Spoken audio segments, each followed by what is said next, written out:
ನಮಸ್ಕಾರ ಶಿವ ಅಡ್ಬಿದ್ದೆ ಎಲ್ಲರೂ ಹೇಗಿದ್ದೀರಾ? ನಾನಂತೂ ಸಖತ್ತಾಗಿದ್ದೀನಿ ಮತ್ತು ನೀವು ಎಲ್ಲರೂ ಚೆನ್ನಾಗಿದ್ದೀರಾ ಅಂತ ಅಂದ್ಕೊಂಡಿದ್ದೀನಿ. ನಾವೀಗ ಬೆಂಗಳೂರಿಂದ 200 ಕಿಲೋಮೀಟರ್ ಟ್ರಾವೆಲ್ ಮಾಡಿಕೊಂಡು ಹಾಗೆ ನಾವು ಕೇರಳಗೆ ಎಂಟ್ರಿ ಆಗಿಲ್ಲ, ಕರ್ನಾಟಕದಲ್ಲಿ ಇದ್ದೀವಿ. ಗಾಡಿಗೆ ಫುಲ್ ಟ್ಯಾಂಕ್ ಪೆಟ್ರೋಲ್ ಹಾಕ್ಸಿ ಗಂಟು ಮುಟ್ಟೆನ ಕಟ್ಕೊಂಡು ಫಾರ್ ದ ಫಸ್ಟ್ ಟೈಮ್ ಫ್ರೆಂಡ್ಸ್ನ ಜೊತೆ ನಾವು ಹೊರಟಿದ್ದೆ ಇನ್ಸ್ಟಾಗ್ರಾಮ್ನಲ್ಲಿ ಮೋಸ್ಟ್ ಫೇಮಸ್ ಆಗಿರುವಂಥ ಒಂದು ಐಲ್ಯಾಂಡ್ ದೇವಸ್ಥಾನಕ್ಕೆ.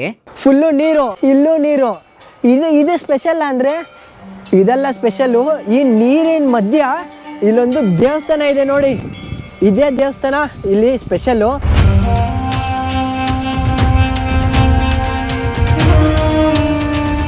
ಆ ದೇವಸ್ಥಾನ ಅಲ್ಲಿದೆ. ದೇವಸ್ಥಾನದಿಂದ ಒಂದು ಸ್ವಲ್ಪ ಗ್ಯಾಪಲ್ಲಿ ಏನೋ ಒಂದು ಅಡ್ವೆಂಚರ್ ಪಾಯಿಂಟ್ ಇದೆ. ಇಲ್ಲಿ ಅಡ್ವೆಂಚರ್ ಮಾಡೋಕ್ಕೆ ಅಂತ ಹೇಳ್ಬಿಟ್ಟು ಯಾವುದೋ ಸಂದಿಲಿ ಹೋಗ್ತಾ ಇದ್ದೀವಿ. ಒಳ್ಳೆ ವ್ಯೂ ಇದ್ದರೆ ಸರಿ ಹೋಗುತ್ತೆ, ಇಲ್ಲ ತುಂಬ ಕಷ್ಟ. ಯಾವ್ದಾದ್ರು ಗುಹೆ ಪಹೆಗೆ ಹೋಗ್ಬಿಟ್ಟು ಗಿರಡಿ ಇದ್ರೆ ತುಂಬ ಕಷ್ಟ ಆಗುತ್ತೆ. ಭಯದಿಂದ ಹೊರಟ ನಮಗೆ ಅಲ್ಲಿ ಕಂಡಿದ್ದೇ ಬೇರೆ ಇದೆ ಅಂದರೆ ಜನರು ಓಡಾಡಿದ್ದಾರೆ, ಏನೋ ಒಂದಿದೆ ಒಳಗಡೆ. ಕೆರೆಯ ಇನ್ನೊಂದು ವ್ಯೂ ಇದೆ, ಕೆರೆ ಒಳ್ಳೆ ಸಮುದ್ರ ಥರ ಆಗ್ಬಿಟ್ಟೈತೆ.